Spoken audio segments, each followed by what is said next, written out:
రాజకీయ నాయకులు పారిశ్రామికవేత్తల అవినీతి వ్యవహారాలకు సంబంధించి గతేడాది ప్రపంచవ్యాప్తంగా సంచలనం రేపిన పనామా పత్రాల్లో పేరు బయటకు వచ్చిన పాకిస్తాన్ ప్రధాని నవాజ్ షరీఫ్ ఆ దేశ సుప్రీంకోర్టు సంయుక్త విచారణ బృందం ముందుకు హాజరయ్యారు.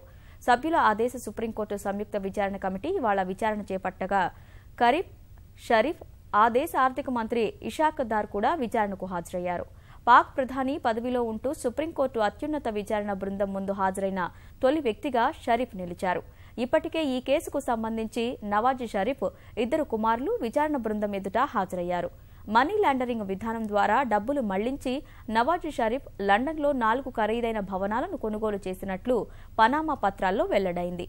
ఈ ఆరోపణలకు సంబంధించి ఈ ఏడాది ఏప్రిల్లో సుప్రీంకోర్టు ఉన్నత స్థాయి సంయుక్త విచారణ బృందాన్ని ఏర్పాటు చేసింది.